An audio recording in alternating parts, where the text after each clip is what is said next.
அருட்பெருஞ்சோதி அருட்பெருஞ்சோதி தனிப்பெரும் கருணை அருட்பெருஞ்சோதி. எல்லா உயிர்களும் இன்புற்று வாழ்க, பல்லல் மலரடி வாழ்க வாழ்க, கொல்லா விரதம் குவளை எல்லாம் ஓங்குக, நல்லோ நினைத்த நலம் பெறுக, நன்றி நினைத்த எல்லோரும் வாழ்க இசைந்து.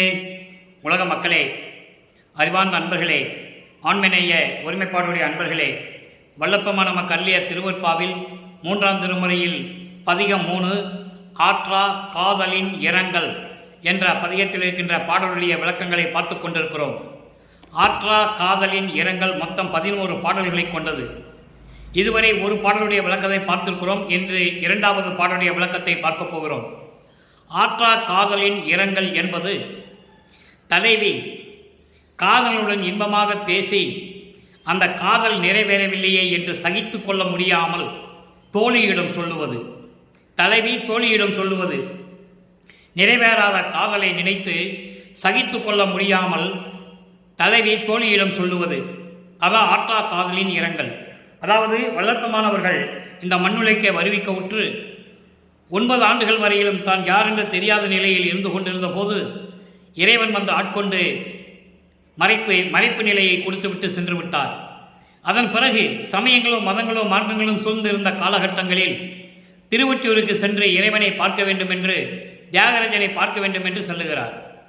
இந்த நிலையில் எப்படி இறைவனை உருவகப்படுத்தினார், அதாவது சமயங்களோ மதங்களோ மார்க்கங்களும் 4 யுகங்களிலுமே இறைவனை எப்படியெல்லாம் உருவகப்படுத்தினார்கள் என்பதையும், சைவ சமயத்தை சேர்ந்தவர்கள் சிவனையும் ஈஸ்வரனையும் எப்படி உருவகப்படுத்தினார்கள் என்பதையும், வைஷ்ணவ சமயத்தை சேர்ந்தவர்கள் திருமாலை எப்படியெல்லாம் உருவகப்படுத்தினார்கள் என்பதையும், கௌபாரத்தை சேர்ந்த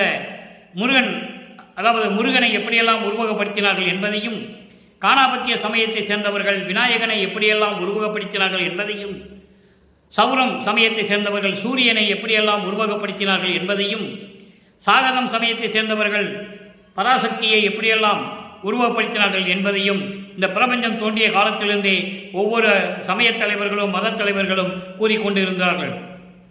அதன்படி ஆலயங்களை அமைத்து வழிபாடுகளை அமைத்து மக்களை வழிபட செய்து விட்டார்கள். இந்த நிலை மாற வேண்டும். சமயங்களோ மதங்களோ மார்க்கங்களுடைய ஆயுள் காலம் முடிந்து கொண்டு இருக்கின்ற நிலையில் உலக மக்களுக்கு ஒரு மார்க்கம் வேணும். சுத்த சன்மார்க்கத்தை நிறுவி அதை செயலாற்றுவதற்காக தன் மகனை ஒரு தாயின் வழியாக இந்த மண்ணிலுக்கு வருவிக்க செய்தார் அருட்பெருஞ்சோதி ஆண்டவர். அதன் பிறகு சமயங்களிலோ மதங்களிலோ மார்க்கங்களில் பற்று கொண்டு நமது பிள்ளை பருவானவர்கள் திருவொற்றியூரிலே இறைவனை பார்க்க சென்றபோது இறைவன் இவரை பார்த்து தெருவழியாக ஓடுவதும், நாரையும் கிளிகளையும் தூது அனுப்பி எந்த பலன் இல்லாமல் இருப்பதையும், இறைவன் வந்து தன்னோடு சேரவில்லையே என்று மனம் வருந்திய தோழியிடம் சொல்லுவதையும், அதன் பிறகு இறைவன் வருவாரா வரமாட்டாரா என்று சொல்லி ஒரு குறத்தி பெண்ணிடம் போய் குறி கேட்டதையும், இந்த விளக்கங்களை எல்லாம் நாம் பார்த்து விட்டோம். இப்போ இறைவன் வருகிறார், காட்சி தருகிறார், அவ்வளவுதான். அந்த நிலையை ஆற்றா காதலின் இரங்கல் என்ற தலைப்பில் 11 பாடல்களை நமக்கு அருளியிருக்கிறார்கள். நம்மளை எல்லாம் படைத்து காத்து கொண்டிருக்கின்ற அருட்பெருஞ்சோதி ஆண்டவராகிய வல்லற்பெருமானவர்கள். ஒவ்வொரு பாடலிலும் ஒவ்வொரு விதமாக நமக்கு அருளியிருக்கிறார்கள். அதை பார்க்க போகிறோம். இன்று 2வது பாடல். தன்னுடைய நிறைவேறாத காதலை சகித்து கொள்ள முடியாமல் தோழியிடம் தலைவி சொல்லுகிறாள். அந்த நிலையில் இருந்து கொண்டு வல்லப்பெருமான் இந்த பாடலை அருளியிருக்கிறார்கள். முதல்ல பாடலை கவனிங்க. அதுக்கப்புறம் பாடலுடைய பதவுரை, அதன் பின் பாடலின் விளக்கம். இந்த பாடலுடைய விளக்கத்தை பார்த்த பிறகு, சுத்த சன்மார்க்கத்தை பெற்ற பிறகு இறைவன் யார் என்பதையும், இறைவனிடம் எப்படியெல்லாம் அருளை பெற்றுக்கொண்டார் என்பதையும், அதன் பிறகு இவரை எப்படியெல்லாம் தேவர்கள் வணங்குகிறார் என்பதையும், அவருடைய கடவுள் நிலையையும் ஒவ்வொரு பாடலிலும் நமக்கு அருளியிருக்கிறார்கள். அதை பார்த்து கொண்டிருக்கிறோம். ரொம்ப மிகவும் கவனமாக கேளுங்க. ஏன்னா சமயங்களோ மதங்களோ மார்க்கங்களும் சூழ்ந்திருந்த காலகட்டங்களில் இந்த பிரம்மன் திருமால் தேவர்கள் எல்லாம் சிவபெருமானை வணங்கினார்கள் என்று சொல்லுவார். சமரச சுத்த சன்மார்க்கத்தை பெற்ற பிறகு, இவர் இறைவனான பிறகு அவர்களெல்லாம் இவரை வணங்குகிறார்கள் என்று சொல்லுவார். அதை தான் நீங்கள் இப்போ நம்ம பார்க்க போகிறோம். நல்லா கவனிங்க. பூமேல் அவனும் பாடல் 2வது பாடல். பூமேல் அவனும் மாலவனும் போற்றி வலுத்தும் பூங்கலார் சேமேல் வருவார் திருவொற்றி தியாகர் அவர்தம் திருபுயத்தை தேமேல் அலங்கள் முளை அழுந்த சேர்ந்தால் அன்றி முளை அழுந்த சேர்ந்தால் அன்றி சித்த சன்னகைத்து மேல் அழல் பூத்து தொழாது என் சகியே இனி நான் சகியேனே. சகியே என்பது தோழியே, சகியேனே என்பது நான் இனிமேல் சவித்துக் கொள்ள மாட்டேன். இந்த பாடலுடைய பதவுரை பாருங்க. பூமேல் அவனும் செந்தாமரை மேலே உட்கார்ந்திருக்கின்ற பிரம்மனும் மால் அவனும் திருமாலும் போற்றி வணங்கக்கூடிய மென்மையான பூ போன்ற திருவடிகளை உடையவர். இறைவனை உருவகப்படுத்துகிறார். பிரம்மனும் திருமாலும் போற்றி வணங்கக்கூடிய பூ போன்ற மெல்லிய சிவந்த திருவடிகளை உடைய இறைவன் சேமேல் வருவார், காளை வாகனம் மீது வருவார். சேமே என்பது காளை வாகனம். சேமேல் வருவார், காளை வாகனத்து மேல் வருவார். திருவொற்றியூரிலே தியாகர் என்றவர் இருக்கின்றார். அவர் திருபுயத்தை அலங்கள் அழுந்த என்னை அவருடைய புயம் அதாவது அவருடைய தோள்கள் என்னுடைய மார்பகங்கள் அணைய காற்று கூட போகாத அளவிற்கு என்னை இறுக கட்டி பிடித்து சேர்த்தால் அன்றி எனது காதல் தாகம் தனியாது என்று சொல்லுகிறார். அதான் சொல்ற சித்த சன்னகைத்த மேல் அழல் பூ தொழாது என் சகியே, அழல் பூ தொழாது என் சகியே என்று சொல்லுகிறார். மனம் அதாவது ஒரு நிலையில் இருக்காது. காதலன் காதலியை பார்க்க வருகிறான். காதலி அவரிடந்து அன்பை எதிர்பார்க்கிறாள். அப்போ காதலி என்ன நினைப்பாள்? காதலன் தன்னை இறுக மார்பகங்கள் அழுந்த கட்டி பிடிப்பாள் என்று எதிர்பார்த்து கொண்டிருப்பாள். அந்த நிலை இங்கே உருவாகவில்லை. இறைவன் அவரை கட்டி அணைத்துக் கொள்ளவில்லை. அவருடைய மனம் அனல் போல கொதிக்கிறது. கொதிக்கிறால் அந்த காதலனுடைய அன்பை எதிர்பார்த்து கொண்டிருக்கும் போது உடம்பு அனலாக கொதிக்கிறது. அந்த நிலையை மாற்றுவதற்காக இறைவன் தன்னை அணைத்துக் கொள்ளவில்லையே என் தோழியே, நான் எப்படி சகித்துக் கொள்ளுவது? இனிமேல் என்னால் சகித்துக் கொள்ள முடியாது என்று சொல்லி இந்த பாடலை அருளி இருக்கிறார்கள். இப்போ பதவுரை பார்த்துட்டோம். விளக்க உரை பாருங்க. தாமரை மலர் மேல் வீற்றிருக்கும் பிரம்மனும் திருமாலும் போற்றி வணங்கும் மலர் போன்ற மென்மையான திருவடிகளை உடைய இறைவன், காளை வாகனம் மீது ஏறி வருகின்ற இறைவன், திருவொற்றியூரில் இருக்கும் தியாகராஜ பெருமானார். அவருடைய அழகான மார்போடு எனது மலர் போன்ற மிருதுவான மார்பகத்தை எனது நெஞ்சோடு அணைத்துக் கொள்ளவில்லை என்று சொல்கிறார். நெஞ்சோடு அழுத்தி சேர்ந்தால் அன்றி எனது மனம் ஒரு நிலையில் இல்லை. மனம் ஏங்குகிறது. காதலுடைய அன்புக்காக மனம் ஏங்குகிறது. அதாவது இறைவனுடைய அருள் வேண்டும் என்று இவர் மனம் ஏங்குகிறது. அதான் பொருள். அது தன்னை தலைவியாகவும் காதலியாகவும் இறைவனை தலைவனாகவும் காதலனாகவும் உருவப்படுத்தி தோழியிடம் சொல்லுகிறாள். அப்போதான் இந்த பாடலுடைய நிலை இனிமையாக இருக்கும் என்பதற்காக, மனநிலையை இனிமையாக சொல்ல வேண்டும் என்பதற்காக அந்த நிலையிலிருந்து கொண்டு இந்த பாடலை நமக்கு அருளி இருக்கிறார்கள். இப்போ அந்த மாதிரி இருக்கின்ற தியாகராஜ பெருமான் என் மார்பகத்தோடு அதாவது நெஞ்சோடு சேர்த்து இறுக கட்டி அணைத்தால் அன்றி என் மனம் ஒரு நிலையில் இல்லை. மனம் தீ போன்று கொதித்துக் கொண்டிருக்கிறது. அந்த தாகத்தை, அந்த காதல் தாகத்தை அணைக்க வேண்டும். ஆனால் இறைவன் வரவில்லை. என் மனம் அனல் போன்று இருக்கிறதே என் தோழியே, இனிமேல் நான் எப்படி என்ன சொல்லுவது? என்னால் சகித்துக் கொள்ள முடியவில்லையே என் தோழியை என்று சொல்லி இந்த பாடலை நமக்கு அருளி இருக்கிறார்கள். இதன் மூலம் உலக மக்களுக்கு என்ன தெரிவிக்கிறார்? அதை கண்டிப்பாக சொல்லணும். ஏன்னா அது சொன்னாதான் சுத்த சன்மார்க்கத்துக்கு வரும்போது அவருடைய நிலையை உலக மக்களுக்கு புரிய வைக்க முடியும். அப்போ உலக மக்களுக்கு சொல்றாரு, நான் இறைவனால் வருவிக்க உற்று அருப்பெருஞ்சோதி ஆண்டவரால் ஒரு தாயின் வழியாக வருவிக்க உற்று 9 ஆண்டுகள் வரையிலும் நான் யார் என்று தெரியாத நிலையில் இருந்தபோது இறைவன் என்னை ஆட்கொண்ட பிறகு சமயங்களும் மதங்களும் மார்க்கங்களும் சூழ்ந்திருந்த காலகட்டங்களில் இறைவனை பார்ப்பதற்காக திருவொற்றியூர் சென்று கொண்டிருந்தேன். திருவொற்றியூரில் இருக்கின்ற தியாகராஜ பெருமான் என்னை பார்த்ததும் தெருவழியாக ஓடுவதும், நான் நாரையையும் கிளிகளையும் தூது அனுப்பியும் அதற்கு பதில் சொல்லாமல் இருப்பதையும், மனம் வருந்தி நான் ஒரு குரத்தி பெண்ணிடம் போய் குறி கேட்டதையும் எல்லாம் உலக மக்களே உங்களுக்கு நான் தெரிவித்து விட்டேன். ஏன்னால் நான் அந்த நிலையில் அப்போது இருந்தேன். அந்த நிலையில் தான் இருந்து கொண்டு இருக்கிறார். அதை நீங்கள் நல்லா புரிஞ்சுக்கணும். ஏன்னா இறைவனுடைய திருவிளையாடல் நடந்து கொண்டிருக்கிறது. தன் மகனை சமயங்களிலும் மதங்களிலும் மார்க்கங்களிலும் இருக்க வைத்துக் கொண்டிருக்கிறார். இவரும் அந்த நெறிகளை பின்பற்றி கொண்டிருக்கிறார். இறைவனுடைய திருவிளையாடல் நெருங்க நெருங்கதான் காலங்கள் மாற மாற அந்த நிகழ்வுகள் மாறுகிறது. இப்போ இறைவன் காட்சி கொடுத்துட்டு மறைஞ்சிடுறாரு. அவருடைய மனம் ஏங்குகிறது. இறைவன் கட்டி தழுவி கொள்ளவில்லையே, அருளை கொடுக்கவில்லையே. உலக மக்களே, நான் இந்த நிலையில் இருந்து கொண்டிருக்கிறேன், இந்த நிலையில் நான் இருந்து கொண்டிருக்கிறேன் என்று உலக மக்களுக்கு தெரிவிக்கிறார். இந்த உலகிற்கு மண்ணுலகிற்கு வருவிக்க விட்டு 24 ஆண்டுகள் வரையிலும் நமது பிள்ளை பெருமானவர்கள் அந்த நிலையில் தான் இருந்து கொண்டிருக்கிறார். நம்ம 4ஆம் திருமுறைக்கு வரும்போது அதனுடைய நிலைகளே மாறும், ரொம்ப அற்புதமாக இருக்கும். அப்போ இந்த நிலையில் இருக்கும்போது இந்த பாடலை நமக்கு அருளி இருக்கிறார்கள். இப்போ தோழியிடம் சொல்லுவது போல, உள்ளத்திடம் சொல்லுவது போல உலக மக்களுக்கு சொல்லிவிட்டார். நான் அந்த காலகட்டங்களில் நான் இப்படிதான் இருந்தேன். அந்த நிலையில் இருக்கும்போது இறைவன் எனக்கு ஆட்கொள்ளவில்லை, எனக்கு எந்த விதமான அருளையும் கொடுக்கவில்லை. அவருடைய அன்புக்காக ஏங்கிக் கொண்டிருக்கிறேன். என் மார்போடு கட்டி தழுவி என்னை கொஞ்சி குழாவி எந்த விதமான அருளையும் கொடுக்கவில்லை. உலக மக்களே, நான் இந்த நிலையில் இருந்து கொண்டு மனவேதனையோடு இருந்து கொண்டிருக்கிறேன் என்று சொல்லி அந்த பாடல்களை நமக்கு அருளி இருக்கிறார்கள். இப்போ காலங்கள் மாறுகிறது. சுத்த சன்மார்க்கத்தை பெற்ற பிறகு அருட்பஞ்சாண்டவர் தன் மகனை ஆட்கொண்டு சுத்த சன்மார்க்கத்தை கொடுத்த பிறகு இறைவனை எப்படி பார்க்கிறார்?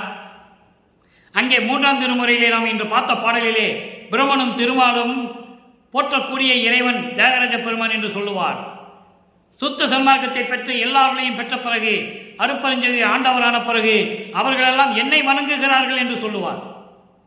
அந்த விளக்கத்தை பார்க்க போகிறோம். ஏனால் அவர் கடவுள் நிலையில் இருக்கும்போது இந்த பிரபஞ்சம் எப்படி அவரை வணங்குகிறது, பிரம்மனும் திருமாலும் மற்ற தேவர்களும் எப்படி போற்றி வணங்குகிறார்கள் என்பதை ஒவ்வொரு பாடலிலும் தெளிவாக நமக்கு அருளியிருக்கிறார்கள். அதை பார்த்து கொண்டிருக்கிறோம். 6ஆம் திருமுறை சுத்த சன்மார்க்கத்தை வாங்கியாச்சு. இறைவனை பார்க்கிறார். காட்சி கழிப்பு 41வது பதிகம் காட்சி கழிப்பு 2வது பாடல். 3ஆம் திருமுறையில் இன்று நாம் பார்த்த 2வது பாடலுக்கு காட்சி கழிப்பு என்ற பதிகத்திலே 2வது பாடல் இறைவன் எப்படிப்பட்டவன்? பாலானை, தேனானை, பழத்தீனானை. நல்ல கவனிங்க. பாலானை, தேனானை, பழத்தீனானை. இது உலகியல் விளக்கம் எப்படின்னா, பால் போன்றவன், தேன் போன்றவன், பழம் போன்றவன். இது உலகியல் விளக்கம், நூல் விளக்கம். சுத்த சன்மார்க்க விளக்கம் பாலானை. பாலானை என்பது வெள்ளை நிற ஒளியோடு இந்த பிரபஞ்சம் முழுவதும் ஒளி வீசிக் கொண்டிருக்கின்ற இறைவனை, பால் போன்று வெண்மையான நிறம், வெண்மையான வண்ணத்தில் இந்த பிரபஞ்சம் முழுவதும் ஒளி வீசிக் கொண்டிருக்கின்ற இறைவன், அவர்தான் பாலானை என்று சொல்லுகிறார். தேனானை, கருணை உள்ளவனை. தேன் என்பது இனிக்கக்கூடிய ஒரு பொருள். தேன் போன்று இனிக்கின்றவன் என்று உலகியல் விளக்கம். இங்கே தேனானை என்பது கருணை உள்ள இறைவன், கருணை பெருங்கடல் என்று சொல்லுவார். தனிப்பெருங்கடல், கருணை பெருங்கடல் என்று சொல்லுவார். அதை தேனானை என்று சொல்லுகிறார். அப்போ பால் நிறத்தில், பால் வண்ணத்தில், வெண்மை நிறத்தில் பிரபஞ்சம் முழுவதும் ஒளி வீசிக் கொண்டிருக்கின்ற இறைவனை, கருணை உள்ளம் கொண்ட இறைவனை, பழத்தீனானை. பழம் என்பது கனிந்த பழம், பழம் சுவையாக இருக்கும். அதுபோன்று எல்லா அருள் வல்லமைகளையும் கொண்ட இறைவனை, எல்லா வல்லமும் அருள் வல்லமும் கொண்ட இறைவனை, பலன்மூறு செங்கரும்பானை. எப்படி நல்ல விளைந்த கரும்பு எப்படி எல்லா பலன்களை கொடுக்குமோ அதுபோன்று எல்லா அருள்களையும் கொடுக்கக்கூடிய இறைவனை அதான் ஒப்பிடுகிறார். செங்கரும்பானை. செங்கரும்பு என்பது நல்ல விளைச்சல் விளைந்த கரும்பு. அந்த கரும்பினால் எத்தனையோ பயன்கள் உண்டு. வெள்ளப்பாகு, சர்க்கரை, இப்படி நிறைய பலன்கள் உண்டு.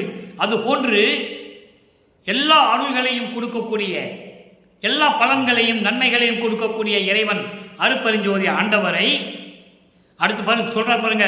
பாய்ந்து வேகா காலானை. பாய்ந்து வேகாக்கால். வேகாக்கால் என்பது பிரணவ தேகம், போகா புனல் என்பது சுத்த தேகம். அப்படி வேகாக்கால் உடைய இறைவனை, பிரமண தேகம் கொண்ட இறைவனை, பாய்ந்து வேகாக்கால் என்பது நிழல் போல, அதாவது தோன்றும், பிடிக்க முடியாது. அதுதான் பிரமண தேகம். சுத்த தேகம் தோன்றும், நிழல் கீழப்படாது. பிரமண தேகம் தோன்றும், அந்த உருவத்தை பிடிக்க முடியாது. அது போன்று இறைக்கின்ற இறைவன். வேகாக்கால், வேகாக்கால் என்பது காற்று, அதான் பிரணவ தேகம். உடம்பில் இருக்கிற அசுத்த காற்று வெளியே போகாமல் வெளியேற்றாமல் உடம்பிலேயே வைத்துக்கொண்டு பாதுகாத்து கொண்டிருந்து அந்த வேகாக்கால் பிரணவ தேகம் அந்த மாதிரி இருக்கும். விளக்கம் நிறைய இருக்கு, நம்ம சொல்ல முடியாது, நேரம் இல்லை. நான் ஏற்கனவே வேகாக்கால், போகா புனல், சாகாத்தலை விளக்கம் நம்ம யூடியூப் பதிவில் நான் சொல்லியிருக்கேன், நீங்கள் பார்த்துக்கலாம். டைப் பண்ணிங்கன்னா வந்துடும். விளக்கம் நிறைய கொடுத்துருக்கேன், அதெல்லாம் 3 மணி நேரம் சொல்லலாம். இப்போ வேகாக்கால் அப்படிப்பட்ட பிரபல தேகம் கொண்ட இறைவனை, அப்படி பிரபல தேகம் கொண்ட இறைவனை கலை சாகாத்தலையினானே, பிரபல தேகம் சொன்னார். இப்போ சாகாத்தலை ஞான தேகத்தை சொல்கிறார். அதான் சாகாத்தலை உருவமாக இருக்கும், உருவ அருவமாக இருக்கும், அருவமாக இருக்கும். அதான் சாகாத்தலை. கலை நூல்கள், வேதங்கள், ஆகமங்கள் இதெல்லாம் விளக்கங்களை கொண்ட இறைவனை, ஞான தேகத்தை கொண்ட இறைவனை அடுத்து சொல்றார் பாருங்க. காலென்றும் தலை என்றும் கருதலுக்கு எய்தா மேலானை. கால் என்றும் தலை என்றும் கருதலுக்கு எய்தா மேலானை. அடியும் முடியும் சொல்றார். கால் என்பது திருவடி, தலை என்பது முடி. அடியும் முடியும் பார்க்கக்கூடிய முடியாத அளவுக்கு கூட, நினைத்து பார்க்க முடியாத அளவிற்கு இருக்கின்ற மேலானை, எல்லாவற்றுக்கும் எல்லோருக்கும் மேலான இறைவன், ஒரே இறைவன் அருட்பெருஞ்சோதி. ஆதியும் அந்தமில்லா தோன்றிய இறைவன் அருட்பெருஞ்சோதின்னு சொல்றார். அதான் மேலானை. கால் என்றும் தலை என்றும் கருதலுக்கு எய்தா மேலானை. அடியும் முடியும் காண முடியாத இறைவன். யாரும் இதுவரைக்கும் பார்க்கல. இறைவனுடைய அடிய முடியும் இதுவரைக்கும் யாரும் பார்க்கலன்றதை திருவருட்பாலை தெளிவாக சொல்றாரு. ஆனால் இவர் மட்டும் தான் அதை பார்த்தேன்னு சொல்றாரு. அறையும் ஆளும் துருவி நிற்க எனக்கே அடிமொழிகள் காட்டிவித்து அடிமை கொண்ட பதியேன்னு சொல்லுவார். அவங்கெல்லாம் துருவி நின்று, அதாவது தேடி தேடி அலைஞ்சு புலம்பி தேடிக்கிட்டு இருக்காங்க இறைவனை, யாரும் பார்க்க முடியலன்னு சொல்றாரு. பூத்திடும் அவனும் காத்திடும் அவனும் உருக்கோடு நேடியும் புல்விலங்கு உருக்கோடு நேடியும் ஏத்திடும் முடியும் கூத்திடும் அடியும் இன்னும் காண்கிறேன்னு சொல்லுவார். பிரம்மனும் திருமானும் உருமாறி கூட அடிய முடிய பார்க்கலன்னு சொல்லுவார்.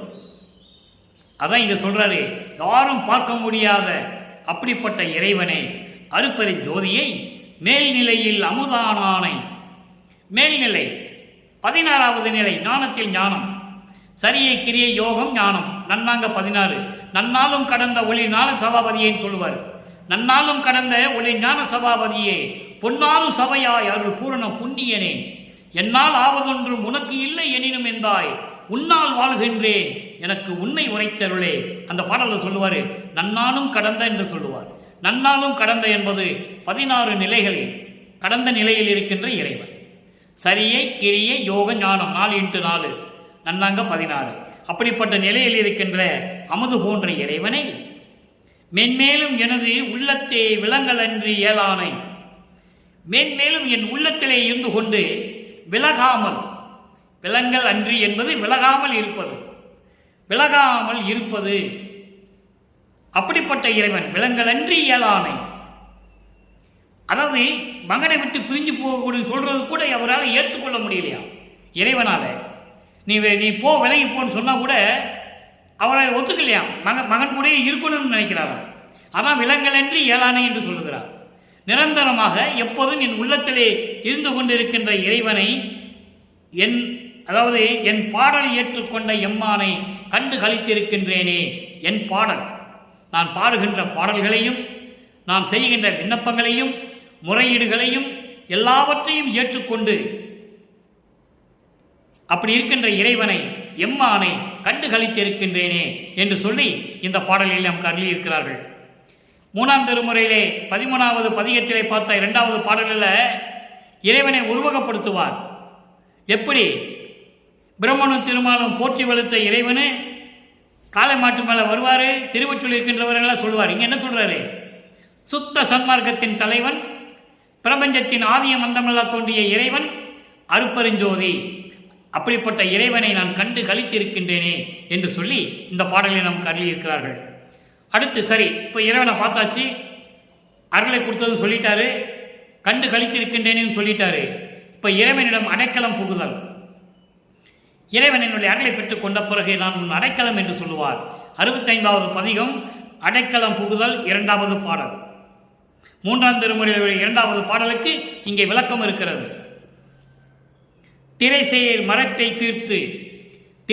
மரப்பை தீர்த்து எனக்கே தெரியாதையெல்லாம் தெரிவித்து பறைசேர் ஞானப்பெருவெளியில் பழுத்த கொழுத்த பழம் தந்தே கரைசேர் இன்ப காட்சியெல்லாம் காட்டிக் கொடுத்தே என்னை ஆண்ட அரசே ஐயா அம்மா என் அப்பா யான் உன் அடைக்கலமே.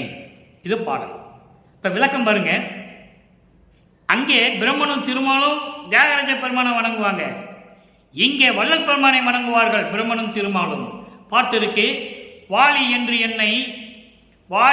என்னை மால் அயன் ஆகியோர் வந்து மலர் ஆதியோன், ஆதினா மற்றவங்க, மலர் அயன் ஆதியோர், திருமாலும் பிரம்மனும் மற்ற தேவர்களும் எல்லாரும் சரி, சத்தர்கள் சக்திகள் முத்தர்கள் முனிவர்கள் எல்லாருமே வந்து அருட்பேர் ஆளி என துதித்து ஏத்த புரிந்தாய் வந்து வணங்குறாங்க. அருள் கடலே அருள் பெருங்கடலே என்று சொல்லி வள்ளல் பெருமானை வணங்குகிறார்கள்.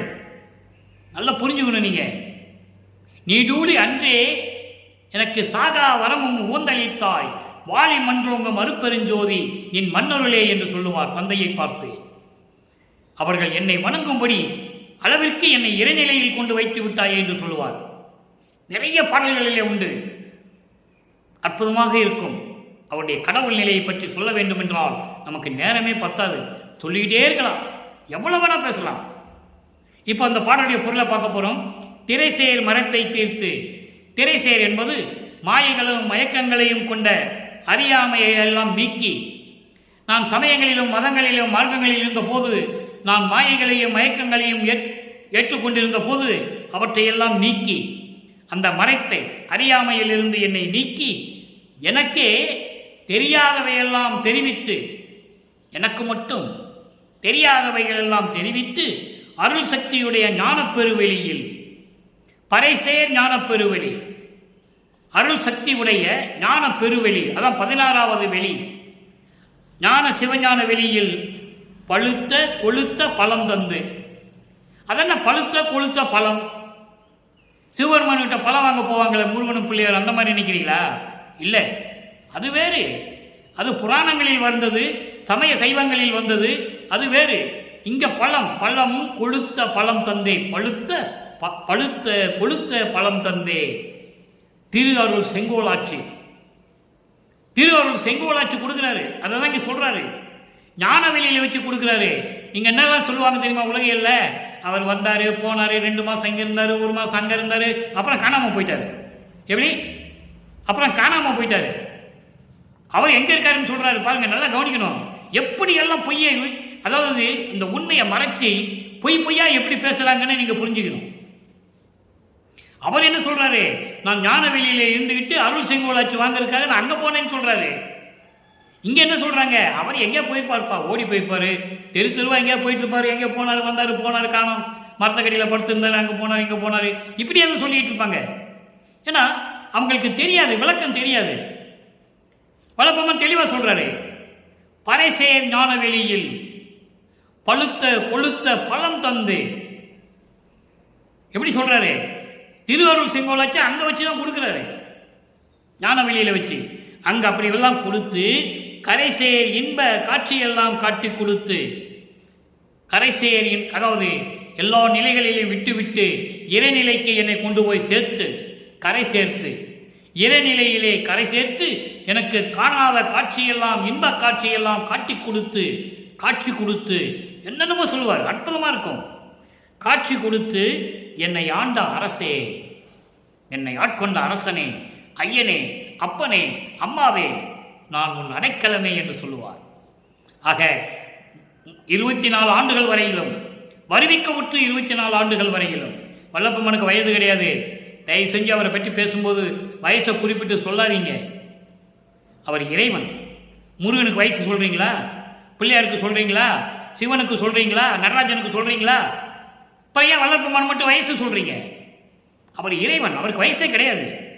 நீங்க திருவருட்பாட்டு பாருங்க, தெளிவா சொல்லுவார். அதை ஊழி தோறும் ஊழி உழப்பராது ஓங்கி வாலி என்று எனக்கு வாய்த்த நன்னிதி அகவல் இருக்கு. அகவல் படிக்கிறீங்கல்ல? ஊழிதோறும் உழவினும் அடியா உடம்பை அளித்தனன்னு சொல்லுவார். ஊழிதோறும் ஊழி உயிர் தலைத்து ஓங்கினன்னு சொல்லுவார். அவருக்கு ஏது வயது? வறுமைக்கோட்டிலிருந்து 24 ஆண்டுகள் வரைக்கும் அந்த நிலையில் இருக்கிறார். சமயங்களிலும் மதங்களிலும் மார்க்கங்களிலும் பற்றுக்கொண்டு. அதன் பிறகு இறைவனுடைய திருவிளையாடல் முடிகின்ற நேரம் மகனை ஆட்கொள்ள வேண்டும். நனக்கோடி அம்மையார் கழுத்திலே தாலி கட்ட வேண்டும். வானவர்கள் எல்லாம் வாழ்த்தி நனக்கோடி அம்மையாருடைய சாபத்தை, அந்த சாப விமோசனம் கொடுக்க வேண்டும். அதனால் தான் தாலி கட்டுறாரு. இது ஏற்கனவே ஏற்பட்ட ஒப்பந்தம். திருவிளையாடலால் ஏற்பட்ட ஒப்பந்தம் அற்பால இருக்கு, யாரும் மறுக்க முடியாது. அங்கு ஏற்பட்ட ஒப்பந்தம் அதன் பிறகு இங்கே நடந்து கொண்டு இருக்கிறது. மக்கள்கிட்ட யாரும் சொல்லலை, தெரியல, அறிவு விளக்கம் கிடைக்கல. அதனால வல்லப்பெருமானை பற்றி என்னென்னமோ சொல்லிட்டு இருக்கிறாங்க. இந்த தெருவில் போனார், அந்த தெருவில் போனார், மரத்தக்கடியில் படுத்திருந்தாரு, அந்த கிணத்துல போய் குடிச்சாரு, ஆற்றுல குடிச்சாரு, குளத்துல குடிச்சாரு. அதான் இல்லை, அவர் சிவஞான வெளி அங்கே இருந்து கொண்டு இருக்கிறார். வருவார், நொடியில் வருவார். அண்டங்களுக்கு மேலே போயிட்டு இருப்பார். தத்துவங்கள் அனைத்தும் தனித்தனியாக கடந்தேன். தத்துவாதீத மேலையில் சித்தியல் முழுதும் தெரிந்தேன். அவை மேல் சிவநிலை தெரிந்திட சென்றேன். காணாம போயிட்டாரா? ஓடி ஒழிஞ்சுக்கிட்டாரா?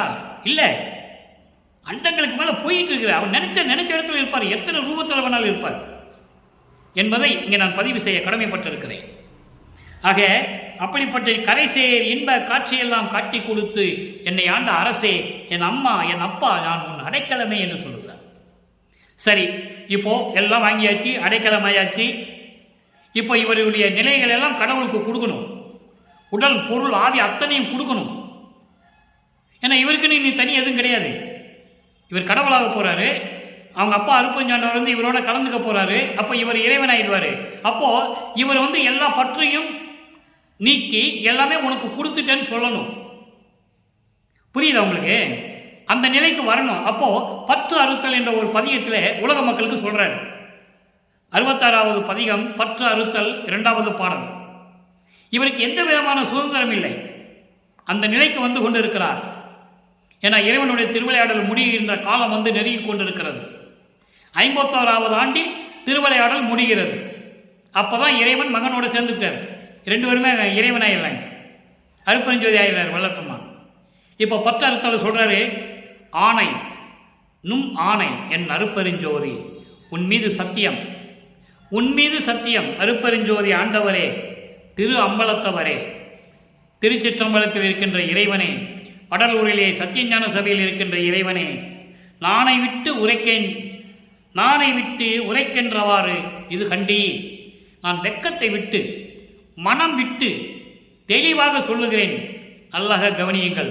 யார்கிட்ட சொல்றாரு? அப்பா கிட்ட சொல்றாரு.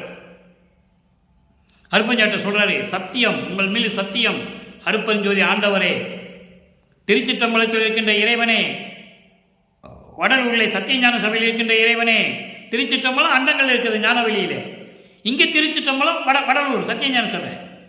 மக்களுக்காக வல்லப்பெருமானவர்கள் இறைவன் ஏற்படுத்தி கொடுத்தது. அங்கே மக்கள் போக முடியாதுல்ல, அண்டங்களுக்கு மக்களால் போக முடியுமா? அதனால் வடலூரில் திருச்சிற்றம்பலத்தை இங்கே வந்து நிப்பாட்டினார். அப்படி இருக்கின்ற இறைவனே, நான் வெக்கத்தை விட்டு சொல்லுகிறேன், மனம் விட்டு சொல்லுகிறேன். நாயகரே, நான் உன்னை விடவே மாட்டேன்.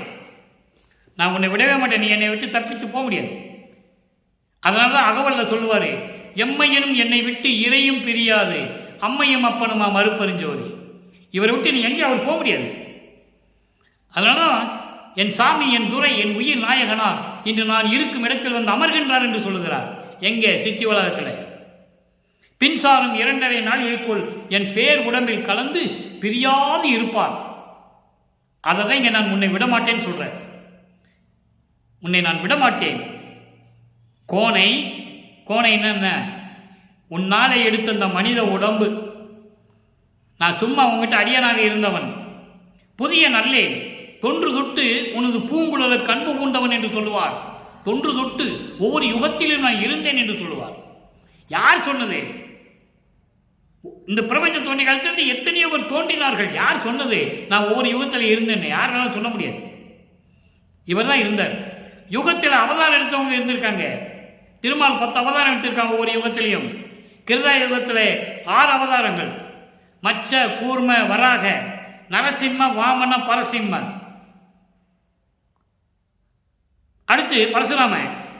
திரேதயுகத்தில் ராமன் அவதாரம் மட்டும், துவாரயுகத்தில் கிருஷ்ணனும் பலராமனும்.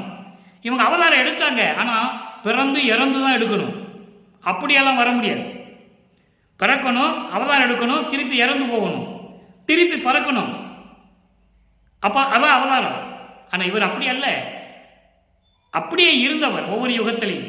அவருக்கு பிறப்பு இறப்பு இல்லை வல்லற்பமானவர்களுக்கு என்பதை இங்கே நான் பதிவு செய்ய கடமைப்பட்டிருக்கிறேன். அப்படி கோணை என்னால் உன்னால் வருவிக்கப்பட்ட இந்த மனித உடம்பு, இந்த மண்ணுலகிலே என் உடல், பொருள், ஆவி, இந்த குறைபாடு உள்ள கோணை என்பது குறைபாடு என்பது என்ன? உன்னாலே வருவிக்கப்பட்ட இந்த உடம்பு, என் உடல், பொருள், ஆவிய நுமக்கே கொடுத்தனன். கொடுத்தாதான் கடவுளாக முடியும். அந்த பற்று நீக்கினாதான் அவர் கடவுளாக முடியும். அவர் உடம்பு, பொருள், ஆவி அவரே வச்சுக்கிட்டு இருந்தால் எப்படி கடவுளாகிறது? கொடுத்தனன், இனி என் மேல் குறை சொல்ல வேண்டாம்.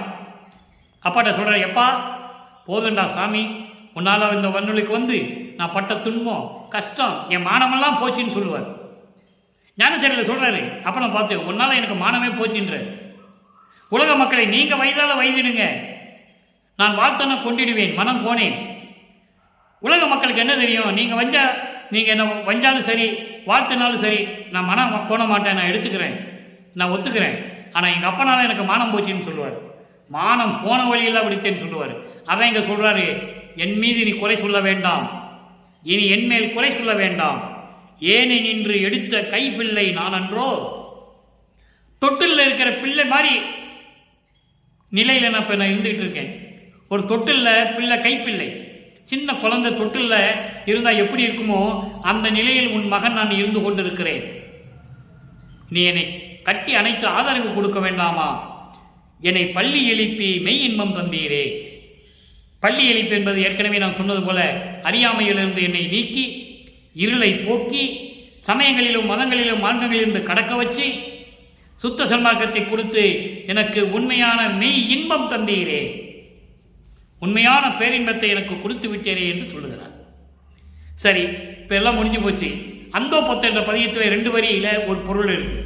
71வது பதிகம் பாருங்க. சாதி, மதம், சமயம் முதல் தெளிவாக சொல்கிறாரு. நல்லா கவனிக்கணும் நண்பர்களே. மக்களுக்கு எடுத்து சொல்ல வேண்டும் என்பதற்காகத்தான் 3ஆம் திருமுறையில் இருக்கிற பாடல்களை 6ஆம் திருமுறையிலே கொண்டு வந்து நமது பெருமானவர்கள், நமது பிள்ளை பெருமானவர்கள், வல்லற்பமானவர்கள் வைத்துக் கொண்டிருக்கிறார்கள் என்பதை நீங்கள் புரிந்து கொள்ள வேண்டும். சாதி, மதம், சமயம் முதல் சங்கற்ப விகற்பமெல்லாம் தவிர்ந்து போக, அழிந்து போக, முற்றிலும் நீங்குவது, முற்றிலும் போக்கி அருள்ஜோதி என கழித்தான். யாரு? ஆதி நடம் புரிகின்றான். அந்தோ அந்தோ என்ன அதிசயம் என்று சொல்லுகிறார். சாதிகளிலும் மதங்களிலும் மார்க்கங்களிலும் சங்கற்பம் விகற்பங்கள். சங்கற்ப விகற்பங்கள் என்பது சடங்குகள். சங்கற்பம் என்பது சடங்குகள். விகற்பங்கள் என்பது ஒவ்வொரு சாதிக்கும், ஒவ்வொரு மதத்துக்கும், ஒரு சமயத்துக்கும், ஒவ்வொரு மார்க்கத்துக்கும் முரண்பாடுகள் இருக்கும். நல்லா கவனிக்கணும் நீங்கள். அப்போ அந்த சங்கற்ப விகற்பங்கள் இருக்கக்கூடாதுன்னு சொல்கிறேன். அப்போ அந்த சாதியும் மதமும் அந்த நிலைகளை நம்ம விட்டு போகணும்னு சொல்கிறேன். அதான் சொல்கிறார், சாதி, மதம், சமயம் முதல் சங்கற்ப விகற்பங்கள் எல்லாம் தவிர்த்து போக, முற்றுவதுமாக அழிந்து போக எனக்கு அருள்ஜோதி என கழித்தான். அதுக்காக தானே நான் வருவிக்க விட்டேன் என்று சொல்கிறார். அருள்ஜோதி கொடுத்து இதெல்லாம் முற்றுமாக அழிய வேண்டும், நீங்க வேண்டும், மக்களிடமிருந்து விலக வேண்டும். ஆதி நடம்புரிகின்றான். அப்படிப்பட்ட இறைவன் அருப்பெருஞ்சோதி அருளாட்சி செய்து கொண்டிருக்கிறான் என்பதை இந்த 2 வரியில் சொல்றார். அடுத்து ஒரு பதிகம், 72ஆம் பதிகம், சன்மார்க்க நிலை. சுத்த சன்மார்க்க நிலை எப்படி இருக்கு மக்களுக்கு சொல்லணும்ல. சுத்த சன்மார்க்க நிலையை எப்படி பெறுவது, அந்த நிலை எப்படிப்பட்டது? 2வது பாடலில் சொல்றார், ஒன்றே சிவம் என்று உணர்த்தி, ஒன்றே சிவம் என்று உணர்த்தி. ஒன்றே சிவம் என்பது ஒரே கடவுள் அருப்பெருஞ்சோதி. சிவம் என்பது அருப்பெருஞ்சோதி. அருப்பெருஞ்சோதிதான் கடவுள் என்று உணர்த்தி இவ்வுலகமெல்லாம் நன்றே ஒருமையுற்று நன்னியே நல்ல விதமாக ஒன்றுபட்ட நிலையில் பொருந்தி வாழ வேண்டும் என்பதற்காகவே மன்றே நடம்புரியும் பாத நளின மலருக்கு உள்ளம் இடம் புரிய. உலக மக்களுக்கு சொல்றாரு சுத்த சன்மார்க்க நிலை என்ன என்பதை உலக மக்களுக்கு சொல்றாரு. உலக மக்களே, நீங்க என்ன பண்ணணும்னா, இந்த நிலையில் இருந்து கொண்டு ஒரே கடவுள் தான், அவர்தான் அருப்பெருஞ்சோதி என்று உணர்ந்து, அதோடு மட்டுமல்ல, இவ்வுலகமெல்லாம் எல்லாருமே ஒருமையுற்று வாழ வேண்டும். ஆண்மநேய ஒருமைப்பாட்டோடு சமரச நிலையில் ஏற்றத்தாழ்வுகள் இல்லாமல் வாழ வேண்டும் என்பதற்காகவே நீங்கள் சத்தியஞான சபைக்கு வந்து மன்றே நடமுறியும் பாத நளின மலருக்கு உள்ளம் இடம் புரிய. அப்படிப்பட்ட சத்தியஞான சபையில் இருக்கின்ற திருவடிகளுக்கு உங்கள் உள்ளத்திலே இடம் வைத்துக் கொள்ளுங்கள். அப்படின்னா என்ன அர்த்தம்? நீங்கள் ஏற்றுக்கொள்ளுங்கள். சத்தியஞான சபைக்கு வாருங்கள், சுத்த சன்மார்க்கத்தை ஏற்றுக்கொள்ளுங்கள். உலகமெல்லாம், உலக மக்கள் எல்லாம், எல்லா உலகங்களும் இன்பமாக வாழ வேண்டும். அதற்காக நீங்கள் ஒரே கடவுள் அருப்பெருஞ்சோதி ஆண்டவரை ஏற்றுக்கொள்ளுங்கள். உங்கள் உள்ளத்திலே இடம் கொடுங்கள். அற்புதமாக சொல்கிறேன், உங்கள் உள்ளத்திலே இடம் கொடுங்கள். வாழ்க இசைந்து எல்லாரும் விரும்பி இன்பமாக வாழ வேண்டும். உலக மக்கள் எல்லோரும் இன்பமாக வாழ வேண்டும். இதை சொல்லுவதற்காக தான் நான் வருவிக்க விட்டேன் என்று சொல்லுகிறார். அகத்தை கருத்து புறத்தை வெளுத்திருந்த உலக அனைவரையும் சகத்தை திருத்தி, அதான் இங்கே சொல்ற, சன்மார்க்கத்தை அடைவித்திட அவரும் இகத்தை பரத்தை பெற்று மகிழ்ந்திடுவதற்கென்றே, அதான் இங்கே வாழ்கை இசைந்துன்னு சொல்ற, மகிழ்ந்திடுவதற்கென்றே என்னை முகத்தே இறைவன் வருவிக்க விட்டேன், அருளை பெற்றேனே. வாழ்கை இசைந்து உலக மக்களே எல்லாரும் ஒன்றுபட்டு ஆன்மநேய ஒருமைப்பாட்டோடு சமரசமாக சாதிகளையும் மதங்களையும் மார்க்கங்களையும் எல்லாம் விட்டுவிட்டு ஆன்மநேய ஒருமைப்பாட்டோடு சமரசமாக நீங்கள் வாழ வேண்டும், இன்புற்று வாழ வேண்டும். எல்லா உயிரும் இன்புற்று வாழ்க என்று நமது இறைவன் உலக மக்களுக்கு அறிவுரித்து சொல்லுகிறார். அதை நீங்கள் ஏற்றுக்கொள்ள வேண்டும். அடுத்து கைமாறியின்மை என்ற ஒரு பதிகம், அதிலே இரண்டாவது பாடல். நல்ல கவனிங்க. அதாவது இறைவனுடைய அருளை பெற்றுக்கொண்ட பிறகு நான் உனக்கு என்ன கைமாறு செய்ய போகிறேன் என்று சொல்லுவார். தந்தை மகனுக்கு என்ன செய்யணுமோ செஞ்சிட்டார். அருப்பஞாண்டவர் தன் மகன் வள்ளற்பெருமானுக்கு எல்லா அருளையும் கொடுத்து இறைநிலையில கொண்டு வந்து வச்சுட்டார். அப்போ மகன் சொல்லுகிறார் தந்தையிடம், நான் உனக்கு என்ன கைமாறு செய்ய போகிறோமோ எனக்கு தெரியவில்லை என்று சொல்லும்போது அருப்பஞாண்டவர் தன் மகனுக்கு என்ன கைமாறு செய்ய வேண்டும் என்று சொல்லுகிறார் என்பதை பார்க்க போகிறோம். நல்ல கவனிங்க. இரண்டாவது பாடல் 87வது பதிகம், கைமாறு இன்மை. என்ன கைமாறு செய்ய போகிறேன் என்று சொல்லி இறைவனிடம் கேட்கிறார். கடுத்த மனத்தை அடக்கி. அன்பர்களே, நான் ஏற்கனவே என்னுடைய பதிவில் அடிக்கடி நான் கூறுவதுண்டு, 3ஆம் திருமுறை ஒரு பாடலுக்கு 10 நிமிஷத்தில் சொல்லிட்டு போயிடலாம். ஏன் இந்த இப்படியெல்லாம் பேசிட்டு இருக்காருன்னு நீங்கள் தயவு செஞ்சு நினைக்க வேண்டாம். உங்கள் பாதம் தொட்டு பணிகின்றேன்.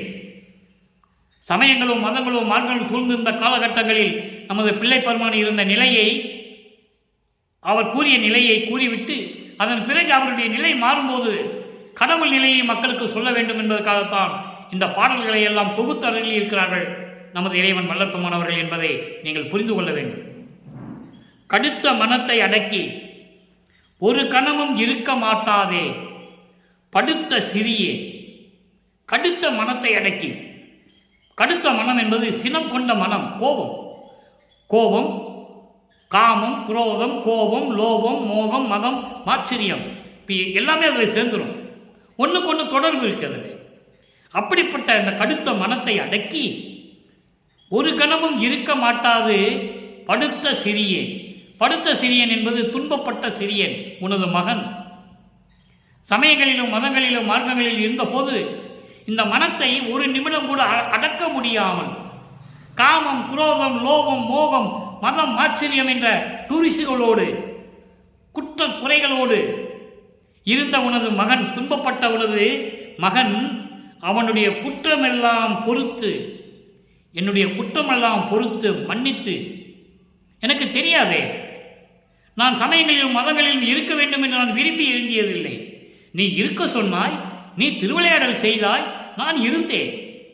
அதன் பிறகு வேண்டாம் என்று சொன்னாய், விட்டு விட்டு வந்து விட்டேன்.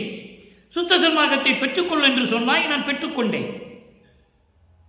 எவ்வளவு அற்புதமாக சொல்றார் பாருங்க. அப்போ இந்த குற்றையெல்லாம் பொறுத்து என் அறிவை பல நாளும் தடுத்த தடையை, என் அறிவை பல நாளும் தடுத்த தடையை, என்னுடைய அறிவை தடுத்தது எது? சமயங்களும் மதங்களும் மார்க்கங்களும் என்னை தடுத்தது பல நாளும், பல ஆண்டுகளாக. பல நாள் என்பது இங்கே பல ஆண்டுகள், பல ஆண்டுகளாக தடுத்த தடையை நீக்கி, இந்த வரிக்கு இன்னொரு பாட்டு எடுத்துக்காட்டு சொல்ல நான் கடமைப்பட்டிருக்கிறேன். அன்பர்களை விளக்கம் சொல்லும்போது இந்த விளக்கத்தை கேட்டபடி எங்கேயாவது ஒரு பாடலிலே விளக்கம் இருக்கும். அது இறைவன் எனக்கு அறிவுறுத்துவார்.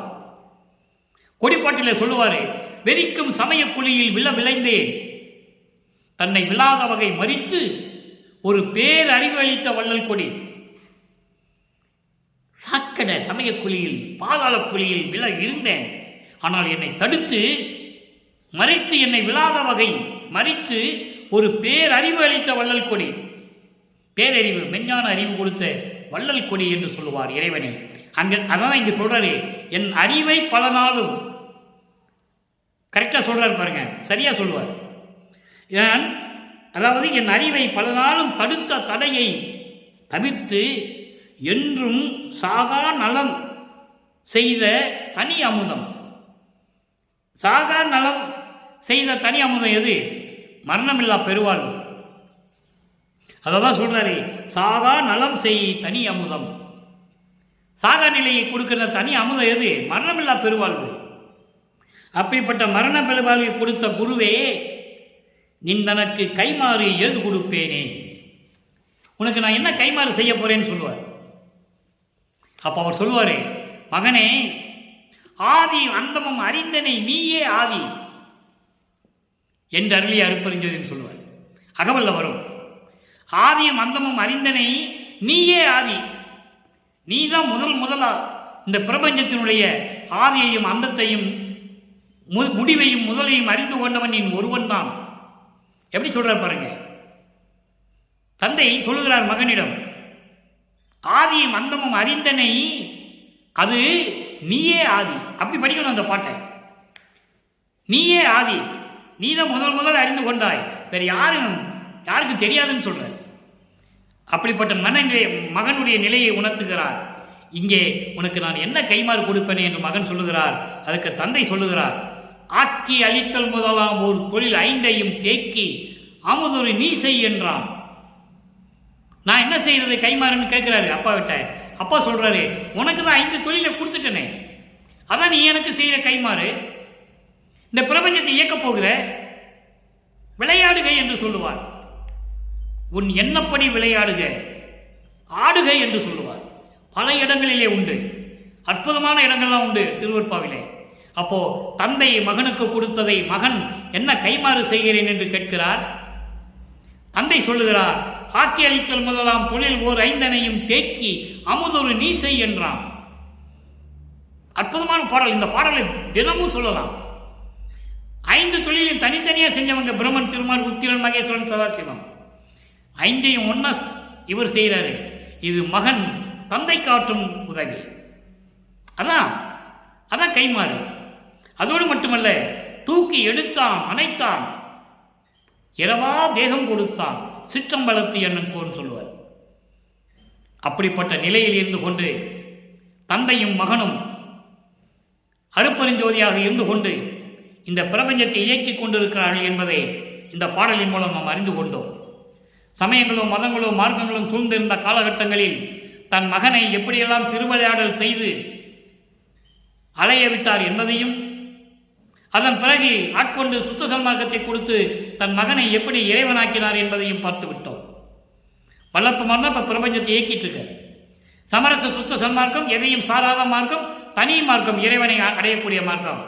எனவே உலக மக்களே, சுத்த சன்மார்க்கத்தில் இருந்து கொண்டு சத்திய ஞான சபைக்கு வந்து இறைவனை வேண்டி, சித்தி வளாகத்துக்கு வந்து வள்ளல் பெருமான் அங்கதான் ஒரு இறைவனாக இருந்து கொண்டு பிரபஞ்சத்தை இயக்கி கொண்டிருக்கிறார். வந்து கொலையும் புலையும் தவிர்த்து வர வேண்டும். உயிர்களை கொலை செய்வது, மாமிச உணவுகளை எடுத்துக்கொள்வது, இதையெல்லாம் நீக்கிதான் வர வேண்டும். அப்பதான் இறைவனுடைய அருளை பெற முடியும். இறைவனே சொல்லுகிறார். அதுக்கு ஆதாரங்கள் திருவருட்பாவிலே உண்டு. எனவே அந்த நிலையிலிருந்து கொண்டு இறைவனை வணங்கி இறைவனுடைய அருளையும் செல்வங்களை எல்லாம் பெற்றுக்கொண்டு இந்த வையகத்திலே நீங்கள் வாழ்வாங்க வாழ வேண்டும், நோயற்ற வாழ்வில் வாழ வேண்டும் என்று இறைவனுடைய தயவோடையும் கருணையோடையும் கூறி இந்த வள்ளலார் மொழியன் விடைபெறுகிறேன். மீண்டும் நாளை சந்திப்போம். நன்றி, வணக்கம். அருட்பெருஞ்சோதி அருட்பெருஞ்சோதி, தனிப்பெரும் கருணை அருட்பெருஞ்சோதி.